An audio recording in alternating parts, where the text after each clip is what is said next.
everybody, and welcome to Monday. What a Monday. Oh, wow, what a Monday. So the biggest manhunt that this country has seen in a long time ended in a McDonald's. In a McDonald's. And the hero, let's be frank and clear, the hero in the story is some older citizen who saw something and said something.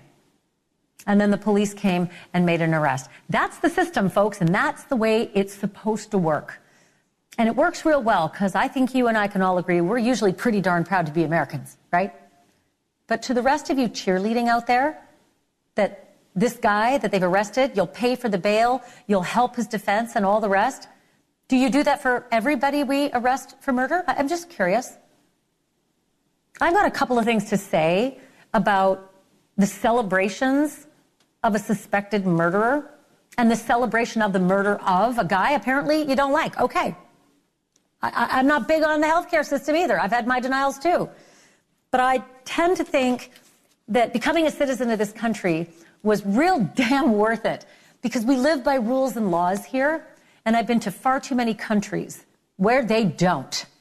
I really don't want us to become that. Let's talk about what we discovered today, because we've discovered a lot. Probably some stuff you have not yet seen anywhere on the news. You get a valedictorian of his high school at an elite boys prep school, an Ivy League educated software engineer with multiple degrees from Penn, University of Pennsylvania grad, who ends up like this in a booking photo, with all the allegations that he's this mastermind who wrote all these nasty words on bullets as if to make a message, and allegedly had this manifesto on him when he was picked up. Kind of like the Unabomber. And as for the Unabomber, there's a connection between this guy and the Unabomber. You're going to hear about it in a moment. There is a mountain of evidence. I'll go through all of that. But one thing I want to know is, with all the stuff he still had on him after this alleged murder that he allegedly committed, was he planning more? Were there supposed to be more targets? Were there supposed to be more CEOs, more healthcare CEOs, maybe just more business CEOs? Wait till you hear some of the things we've dug up, and some of the words he made plural, which makes us wonder if this was only the tip of the iceberg, this killing in New York City. That's coming in just a moment. Then I have this question for you. I know that you probably tune into my show because you're a true crime fan. I'm just guessing. That's probably a good guess. But so many times I do the same story, and then as we, move along in our eras, the story changes a little, and that is, you can run, but you can't hide. For 36 years, I've been covering news and crime, right? And it used to be, whoa, they got your fingerprints. You can't hide. And then it was like, oh, what do you know? We have the internet, and you left a trail. You can't hide. And then it was like, oh, geez, you were typing something out on social media. Oh, you can't hide. And geez, there's a Ring doorbell cam just everywhere you look. You can't hide. Tonight, there's another one of those. Another moment in the you can't hide evolving era, where truly, folks, we may have reached the point where you truly cannot hide. I'll tell you what that little thing is and why I think that truly led to this. I know it was a customer, but why was it the customer? I'll tell you all about that in a moment. I like to say this ain't your grandpa's getaway car anymore, and that's like on steroids. So then I told you that this kid, Luigi Mangione, was the valedictorian of his elite prep school. It was amazing to watch today as we went and did a deep dive into everything we could find about this kid, almost in real time after his name was announced. Almost in real time, videos like these were going dark. Accounts connected to him going dark. Friends and associates and colleagues and workers and family all going private. Instantly, as we were watching some of these things, poof, they were disappearing. But not before we got the recordings. And we got the valedictory address. And we're going to play the valedictory address for you. You can hear the optimism in this kid's voice. I just want to know if the optimism somehow went poof, like the rest of the accounts and his footprint and his friends' connections. What happened to the optimism? Was it connected to a back surgery? All of that is coming in just a moment. But I guess it tracks that the man now called a strong person of interest in the murder of an insurance company CEO used a different name in New York. and had multiple fake IDs on him when he was arrested this morning, 300 miles away. From everything that we know so far, which, by the way, is a lot, Luigi Mangione really does seem like two different people, at least two. There is the, quote, exceptionally kind and, quote, incredibly thoughtful Luigi, so described by people who knew him and worked with him before they went dark. And then there's the young man who's suspected of executing a father of two in cold blood on a Manhattan sidewalk and then cycling away like it was nothing. And then there's the, quote, very, very smart Luigi, as described by a former acquaintance, and as shown by his 2 computer science degrees from the Ivy League University of Pennsylvania. And then there's the total bonehead, who appears to have ditched an incriminating backpack, but held onto a gun, potentially a murder weapon, and fake ID, and a handwritten manifesto claiming in part these parasites had it coming. So who is the real Luigi Mangione? And why does the NYPD think that he's the man who assassinated the head of United Healthcare last Wednesday morning in the cold, cold 6 a.m. hour? I'm going to spend this hour on those 2 questions, beginning with the last place that a lot of us thought this 5-day manhunt was going to end, at a McD's, a McDonald's restaurant in Altoona, Pennsylvania. I would file this one in the bonehead category. The computer whiz with the Ivy degrees, whose last known address was in Hawaii, has a 5-day jump on police and doesn't seem to get farther than the town of Altoona, Pennsylvania, 300 miles. An elderly customer recognized him from the news and then dropped a dime on him. Simple as that. Mangione was arrested, but just on the gun charge. And late today, he was arraigned on that gun charge and 4 other charges as well, 3 of them linked to those fake IDs. And yes, one of those IDs matched the fake New Jersey driver's license that Mangione allegedly used to check into an Upper West Side hostel in New York City. Again, file that in the bonehead category. For now, he's not been charged with any alleged offenses in New York City, but make no mistake, day's not over. We were told it could come as early as tonight, late as tomorrow morning. Extradition, I promise you, is likely to follow. There may be a fight, but if they charge him federally, And even if there is a fight, it won't last more than days, maybe weeks, but I doubt it. So no federal charges yet. For taking the allegedly unlicensed gun across state lines. But you can be charged with that. And by the way, while keeping the possible murder weapon on him was a rookie mistake at best, police say it was a ghost gun, a weapon that wasn't purchased, but was instead made, 3D printed at home, which means no serial numbers, much harder to trace.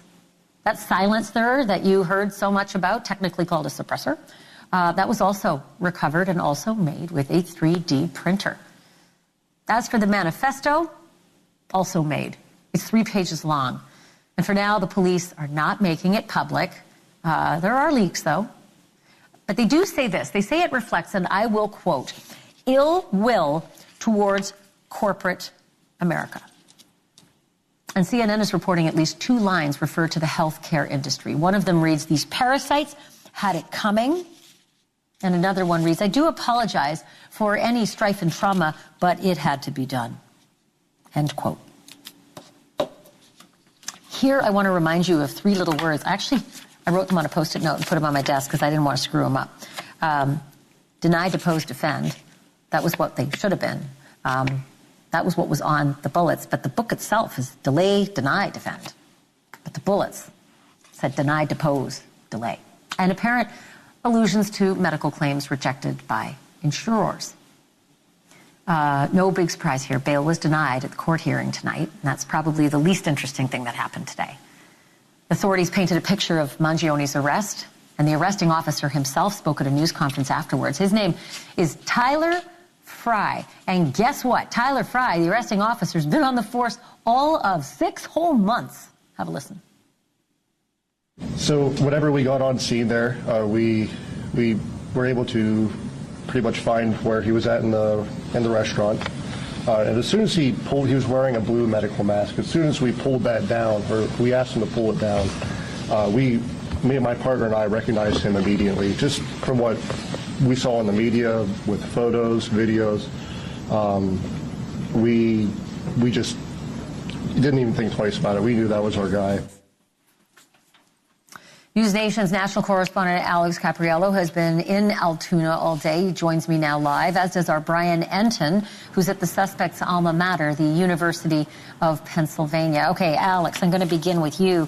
You were in court. You got an up-close and personal look at him in court. Take me there and describe everything. Don't leave anything out. Yeah, believe it or not, I started my day just outside Central Park watching NYPD scuba divers going through the lake, thinking that was going to be the big development of the day. Little did we know that we heard of this arrest that happened in Altoona, Pennsylvania. So my photographer and I jumped in a car, headed 4.5 hours, and made it right in the nick of time. We walked inside this courthouse and got a front row seat into that proceeding and how it went. First, let's start with the defendant himself, Mangione. Really strange to see him walk in after everything that we had heard and seen, only small glimpses of this guy's face, and now to see who police believe to be the suspect of this murder walking towards me. He was handcuffed at both his waist and his ankles. He was accompanied by no less than a dozen police officers and sheriff's deputies who were making sure that they had a close eye on him at all times. But really, when we talk about his intelligence that people are talking about, it really displayed in court. He was very eloquent when he spoke, showing off his intelligence, even speaking up at several different instances when he wasn't even being asked to speak. For example, when he was denying some of the claims against him made by the Commonwealth of Pennsylvania, he had no hesitation to speak up about that. But this was a moment for them to read off the charges as they exist here in Pennsylvania, and again, not related to the murder in New York. Those charges here in Pennsylvania: forgery, firearms not to be carried without a license, tampering with records or identification, possessing instruments of a crime, and then finally, false identification to law enforcement employees. This is exactly what it is here in Pennsylvania. We'll see when that arrest warrant comes from New York and what that entails, whether or not it exists to a federal extent or also state crimes. Yeah, I wouldn't be surprised if that warrant was being filed, the arrest warrant would be filed tonight. And I wouldn't be surprised if federal charges are announced tomorrow. That just makes the extradition immediate. Brian, real quickly, as we look at this list of charges, you know, everything in the coverage today has been all about Luigi Mangione, but now his family is finally weighing in. What have you found out?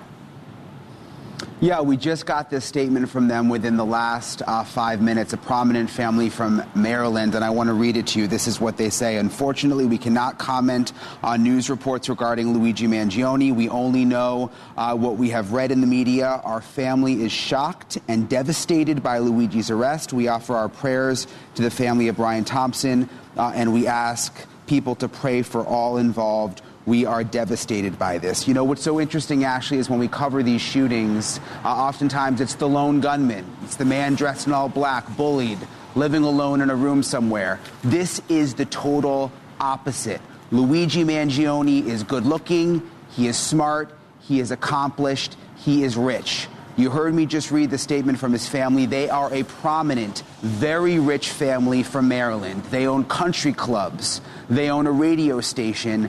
They own a series of nursing homes, very, very successful nursing homes in Maryland. All of his high school friends who we have spoken to said he was popular. They said he was good at everything. He was a good wrestler. He was a good athlete. He was the valedictorian, as you mentioned, at his boys' prep school, a very, very prominent, difficult school to get into. It's called the Gilman School. It's $40,000 a year, and he was at the top of his class there. He went on from that boys' prep school here to UPenn, where I am standing tonight. Again, he was popular here. He was successful. He not only got his bachelor's degree in engineering and computer science, he got a master's degree at the same exact time in computer and information science. He was in a fraternity here, but not the partying kind of fraternity. He was in an engineering fraternity, very, very highly selective. You had to be at the top of the class to get into that fraternity.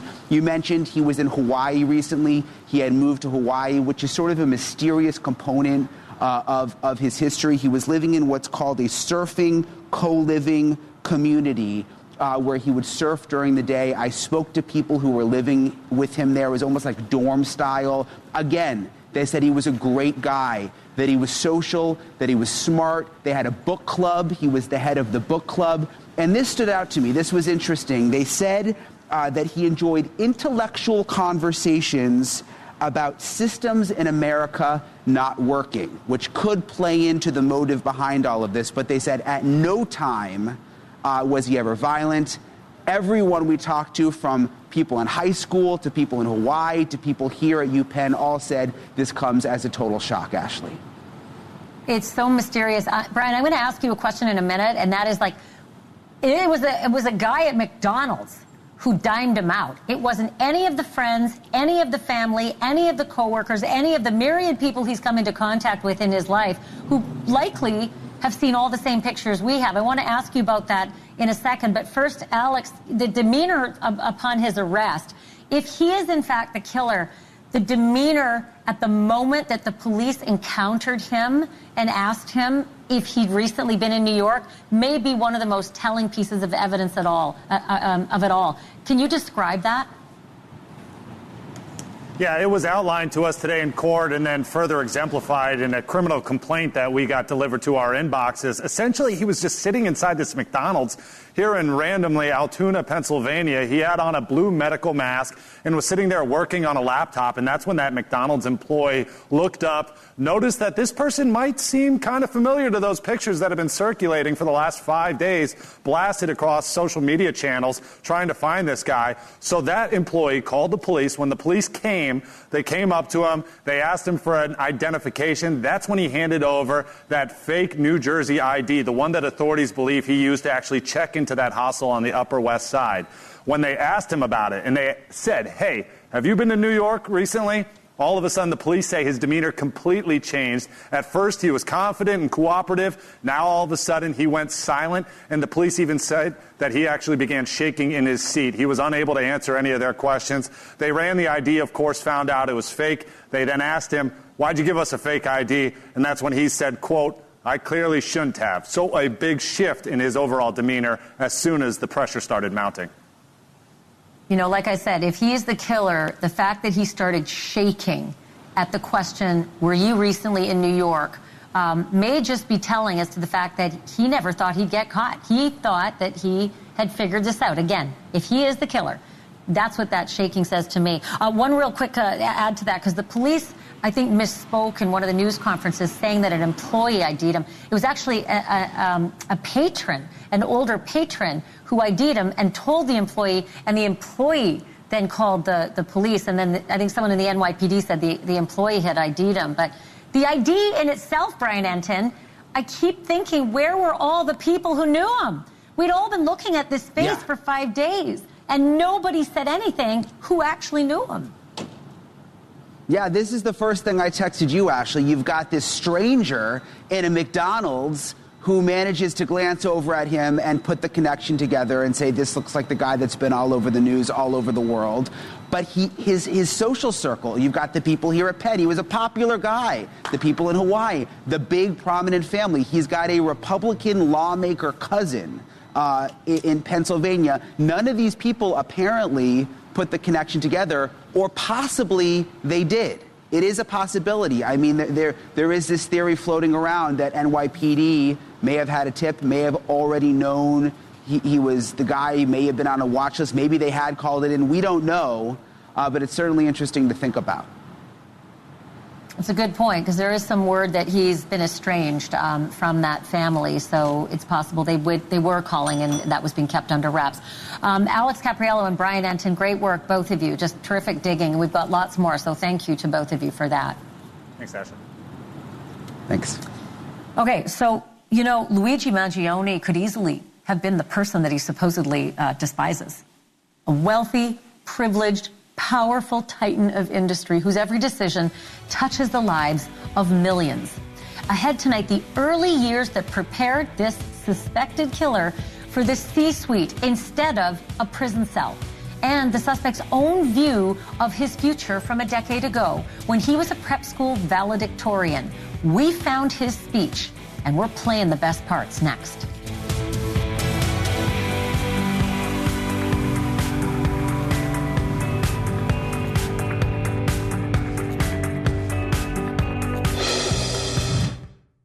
So some breaking news tonight. The family of the guy they arrested today in the CEO killing, Luigi Mangione, the family's talking, and it's weird. They said that they know as much as the rest of us in the media know, that this came out of like the blue for them and that they are devastated. Very sad for the family of Brian Thompson and saying they can't say anything more, but that's their statement just in the last half hour. You know, killers like CEOs are made. They're not born necessarily. But if you had to pick between killer or CEO and decide which one Luigi Mangione was made for, it would not be killer. And let's be crystal clear, he is not even an alleged killer yet, just suspected. Of the 5 charges that he does face officially, he's as innocent as anybody else in the eyes of the law right now. Still, this is not the path that anybody ever would have predicted for this kid. Handsome and gifted, the son of an affluent family in the Maryland suburbs. He had everything. Best schools, best university, Ivy. His family's fortune was built on real estate, including a chain of nursing homes where Luigi actually himself once volunteered. Before earning 2 degrees, count them, in tech at the University of Pennsylvania, he was valedictorian at his elite private prep school. And we found his speech that warm, warm day in June back in 2016. Have a listen. Well set. Congratulations. Thank you.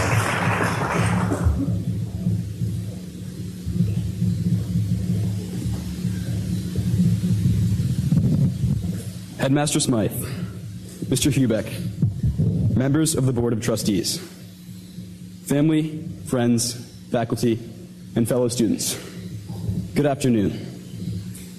Thank you all for being here to celebrate Gilman's 116th Founders Day. I'm honored to be speaking to you all today on behalf of the Gilman class of 2016. When I started writing the speech, I talked with several students and teachers and asked how they would describe the class of 2016.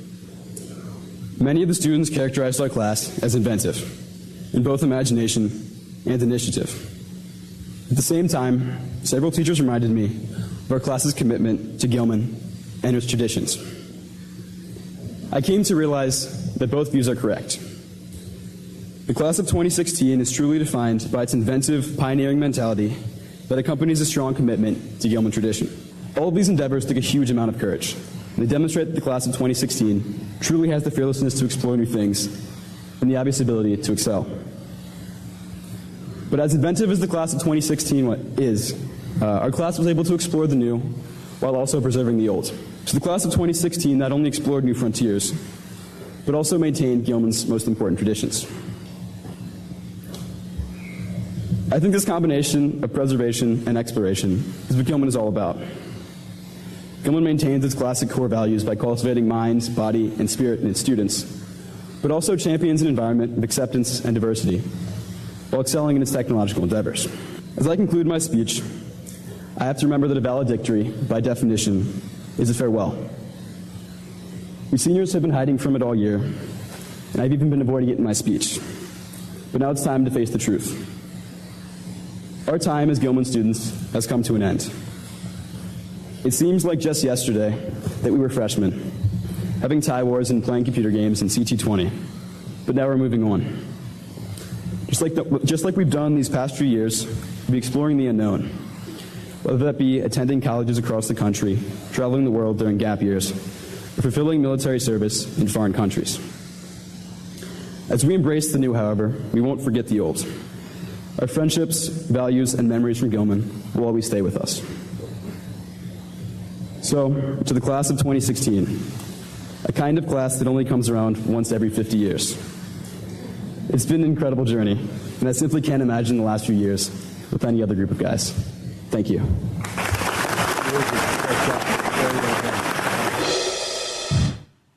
Great job. Well done. What promise that kid had 9 years ago.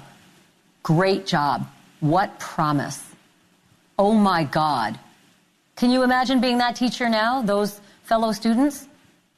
Well, it turns out that the school he appeared to love so dearly had to blast out an email today saying that they are, quote, deeply distressed at what's happened.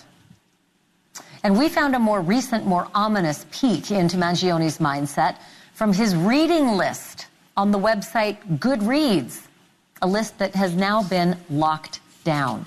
Remember I told you at the top of this show, poof, things just quickly disappear? Well, in one post, Mangione gives 4 stars to a book by none other than Ted Kaczynski, the mathematician turned terrorist known as the Unabomber. And of that book, Luigi writes this: it's easy to quickly and thoughtlessly write this off as the manifesto of a lunatic in order to avoid facing some of the uncomfortable problems it identifies. Goes on to say, when all other forms of communication fail, violence is necessary to survive. You may not like his message, but to see things from his perspective, it's not terrorism, it's war and revolution, end quote. The suspected CEO killer says of Ted Kaczynski's writing. And finally, again, Mangione says this of Kaczynski: peaceful protest is outright ignored. Economic protest isn't possible in the current system. So how long until we realize that such violence against those who lead us to such destruction is justified as self-defense? Again, the words of Luigi Mangione when referring to Ted Kaczynski, the Unabomber, murderer, terrorist. And I mentioned the suspect also had a manifesto of his own when he was busted today, which reportedly reads in part, "These parasites had it coming," end quote. And, quote, "I do apologize for any strife and trauma, but it had to be done," end quote. I can't stop thinking about one very significant word: parasites. Plural, parasites. Are we going to find out later that this suspected killer allegedly had other targets? Plural? Believe me, we are just at the beginning of this case, folks. After the break, he didn't get far. He was not on the loose for very long. But how did Mangione get as far as he did with the entire country looking for him? Is it still possible to disappear if you try hard enough? Say goodbye to your grandpa's getaway car. This case unveils a whole new level of Big Brother, and I'm laying it out for you next. We've suspected this for a while now, but I'm ready to call it. The perfect murder and perfect getaway are just not possible anymore. Just look around you. If you left your house today, you were probably on camera in more than a dozen different places and maybe 20 different times, if you're in a city of any size. And you can add to that AI facial recognition software and social media on phones that puts a suspect's picture on hundreds of millions of screens at the touch of a button and within seconds. You have to go down a mighty deep hole to stay disappeared in 2024, and one glance was all it took to out Luigi Mangione in a McDonald's.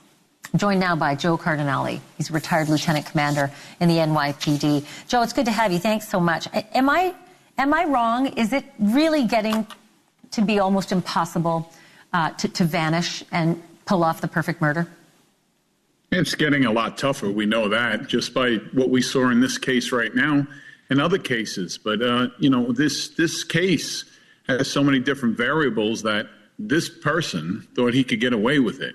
He taunted the police. He thought he had the upper hand. He challenged them with the monopoly money, with everything that he was leaving. He made everybody assume that he tossed that gun into the lake because he left a backpack not far from there. And once again, what happens is they find him with everything on his person, contained within the backpack the new backpack he had. So, things. He thought he was looking fine with this, and I kind of agree with a theory, though, that's out there, and I really, you touched on it, and I really think you have to delve into it a lot more. Why would you keep the gun? Why would you keep the manifest with you? Why would you keep all these things? And you're in Pennsylvania for a few days now, all right? Was he contemplating doing something else in Pennsylvania? What was his motive after this? Where was he going from this point? because nothing is off the table with this anymore because of how extreme Well, that's he what is. I thought, Honestly, I heard one of our fantastic weapons experts, Steve Wolf, saying earlier tonight he doesn't believe that the gun that was 3D printed and recovered today is the same as the gun that he saw in the video of the murder, which makes me wonder, maybe there is a gun at the bottom of a lake in Central Park. Maybe this isn't. Maybe this is the copy of it. But maybe there were supposed to be more targets. The manifesto on his person, again, if he's the killer, and we're not even at the charged yet, right? He's not even charged with killing yet. If he is, did he expect at some point, if he were to get caught or shot dead, that he wanted to have that message getting out in the way of that manifesto? It could be. And, as you stated, this is not, a dumb individual here. This is somebody that's well educated, all right, and does a lot of reading. And once again, where did this radicalization come from? Possibly in college, all right? He was great up until high school, which he just showed over there. Sounded normal there. Where did all these changes come? And something else, though, actually, that came about to me today was, I don't know where they got the messages from, but apparently he was off the radar for a while with friends and family. So they were trying to get in touch with him, had a wedding planned, and they said, guy, where are you? We're trying to get in touch with you for this wedding and everything. So if you're that, away from your family and friends, people have to start saying, has he done this before? And if it's that odd, why wouldn't you really go out there and start looking for him? And the fact that all these people, he's a valedictorian, he's in high school, he's in college, and that face is out there, and you're going to tell me somebody did not recognize him and say that, I'm shocked at that. That's just, that baffles. Joe, especially with those who said he's been off the radar for a while, hasn't been answering, he's been ghosting us. Like you said, there was a tweet out there saying, bro, we've been trying to reach you about my wedding and you've just gone dark. Those people had to have seen that face. It's been everywhere. And I just want to remind viewers that tonight the family of Luigi Mangione put out a statement saying that they were as surprised as everyone else, that what they're learning, they've learned in the media. They're shocked and devastated by his arrest and praying for the family of Brian Thompson, who is the victim in the CEO murder in New York. Again, Luigi Mangione hasn't been charged with that murder yet, but that is the suspicion that will be, an arrest warrant will be filed tonight. I got 10 seconds left, honestly, but Joe, I've got to ask you if what we saw in his escape today out of New York, will something change with NYPD in terms of anything, camera positions, facial recognition technology, so that someone can't do this again, make their way up to the GW Bridge and the Port Authority and get out of Dodge? Well, I think the only thing that they can do is put some more cameras out there, for Central Park to reinforce that area a little bit, because the cameras are all over the place. Big Brother's been watching bigger and better than ever, and we know that. And the fact is that this is a timeline that we have to, watch. He was gone that day. These timelines came about 3-4 days later. So he was already gone into Pennsylvania. So, Joe Cardinale, I always love talking to you. Thank you for doing this tonight. Really appreciate it. Oh, thank you for having me. Coming up, when news broke this morning that a young man had been arrested in the CEO killing, thousands of reporters around the country began a frantic digital treasure hunt for details about that suspect. And in a moment, I'm going to lift the curtain on our process that our investigative team used today to unearth dozens of Easter eggs about Luigi Mangione, a man who tonight is laying his head down in a cold and lonely jail cell for the first of what could be thousands of nights just like this. That's next. If it's harder than ever to get away with anything in the information/surveillance age, it is easier than ever to learn a lot about people who get caught. Many of the stunning details we've been reporting about the New York suspect, or the suspect in the New York CEO's murder, surfaced just minutes after the arrest was announced. And breaking news tonight, folks, New York has filed murder charges. So there you have it. I told you it would happen probably within the evening, and it has. So I said he hasn't been charged with murder yet. Well, in the course of the break, the commercial break, he has been charged with murder now in New York State. So I do want to tell you this. I want to do something that we've never done on this program before, and that is I want to pull back the curtain and show you how my staff and I dug up and compiled and verified to the greatest extent we could the story of Luigi Mangioni's life. These nuggets and data points, they don't just fall out of the sky. Often they are found in the cloud, and this is how my team and I really do our work. We gather as a group, and then we start digging, and everybody took a different rabbit hole, so to speak. I want to start with our lead producer, Michelle Russell. Michelle dived headfirst into Luigi Mangioni's medical history. Take a look at this. Hey, Ashleigh, I found a couple things that may link him to the medical world. I looked on his Twitter page, and in the background photo, there's 3 images, and in the center is what looks like an X-ray of some sort of spinal surgery, possibly. And then on his Facebook page, we found who might be his sister, and she appears to be a doctor. She's listed as a physician of internal medicine at UTSW Medical Center. Her name's Maria Santa Mangioni. There's a lot of photos of the two of them together. Also, some new reporting from our own Alina Shirazi from NewsNation. She seems to know somebody that dated the sister, and that person claims to have spent a lot of time with Luigi, and describes him as, quote, normal, cool, nothing odd, but very, very smart. The family owned a lot of nursing homes, so I know he saw a lot there. Okay, so next up is our segment producer, Carlos Betcher. He spent the day like elbow deep, really, in Mangioni's social media accounts before many of them just went poof and suddenly vanished. So take a look at Carlos's findings. Hey, Ashleigh, Mangioni's social media accounts have been exploding since his arrest this morning. Tens of thousands of followers are being added every hour. I mean, his Twitter is already at 100,000. It's going to get well above that. It's pretty wild what I'm seeing right now. Speaking of his Twitter, that's pretty interesting. His Twitter banner contains a Pokemon. I had to dust off the old Pokedex to figure this one out. It's actually called Breloom. It's a mushroom type, and that's interesting because on his banner as well, he had a little emoji of a mushroom next to a brain. And considering his reading history, has books on psychedelics as well, it looks like he might have been interested in the psychedelic therapy form of medicine, which is a bit of an alternative practice, and that might be part of the story in his anger towards the healthcare industry, Ashleigh. All right. Thank you, Carlos. I appreciate that. Our producer, Olivia Maniscalco, was sleuthing all day and looking into the educational background of the suspect. So take a peek at what she found.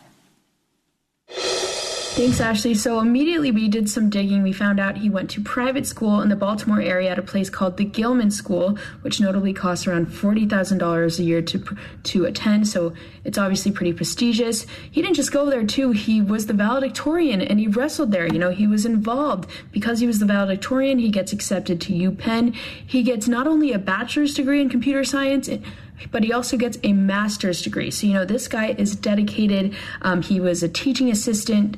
He was also in a fraternity. You know, he was involved in extracurriculars. That means that it doesn't seem like he was the kind of loner type of person that we see in a lot of these criminal cases. He, on the surface, and, you know, these facts don't necessarily mean that he wasn't a loner, but it seems like he had friends. You know, we have pictures of him with friends. He also spent a summer at Stanford as a teaching assistant. You know, he was very involved, very smart, not the type of person that anyone would immediately peg to pull off a crime like this. All right. Thank you for that, Olivia. Good job. And also, our producer, Chief Booker, Courtney Kalinsky, tried to make heads or tail today of this weird long line of emojis that Mangioni added to his Linktree account. And here's what Courtney found. Yeah, so as you know, when we were on the meeting and this broke out, the first thing, we were all looking for the Instagram, looking for the Facebook, looking for the LinkedIn, and we found the Linktree.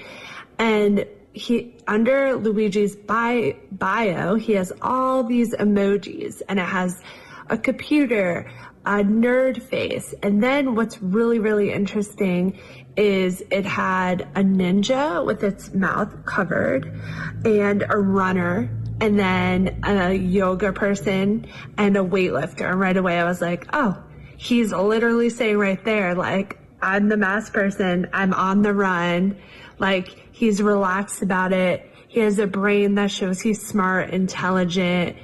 a nerd. So I just was thinking, like, he has it in his bio. Like, is this new? Did he put it after? Was he thinking about it? And just, this is how the Gen Zers, the kids these days, the millennials, this is our lingo. So was it always right there that he was on the run? That's just my take. Oh, that's great. Courtney Kalinsky, thank you for that. And then I also have this from our team's boss, executive producer Christina Ginn, who took a really close look at Mangione's bookshelf. And you are never going to believe what Christina was able to find on the bookshelf. Take a look. Hey, Ash. Some interesting reporting on Luigi and a Goodreads profile. Now, Goodreads is where you can go and rate and review books, and he did. And so we got some insight into his bookshelf. In his review on the Unabomber's Manifesto, Ted Kaczynski, he wrote, Ted, quote, had the balls to recognize that peaceful protest has gotten us absolutely nowhere.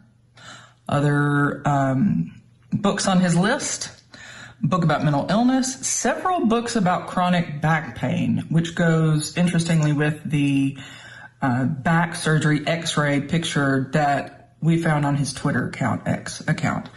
And a book on psychedelics, speaks to the mushroom mentioned earlier in the show. And this last one is a strange one, quoted from the kids' book, The Lorax by Dr. Seuss. So he's quoting the book here. He says, unless someone like you cares an awful lot, nothing is going to get better. It's not. Back to you. All right. Awesome. Christine, again, thank you for that. And by the way, my thanks to this amazing team. They work so hard every day for 12 to 20 hours a day to get all the amazing goods that we bring to you every day. So, guys, thank you very much. Go to bed. Honestly, it's time to go to bed. It's late. Thank you so much for watching, everybody. It's been really great to have you. We're going to take a really quick break. Back with one final thought in just a moment.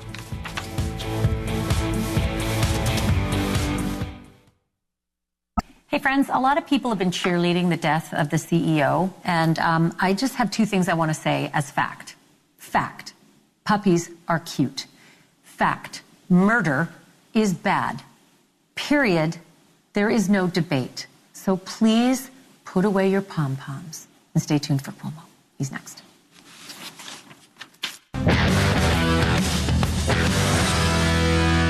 Chris Cuomo here. Welcome to NewsNation. The man who murdered the CEO has been caught, but there is a lingering threat that we need to wake up to. Now, on paper, the story here is that this 26-year-old murderer looks like the ideal. Valedictorian, Ivy League, friendly, ambitious, curious.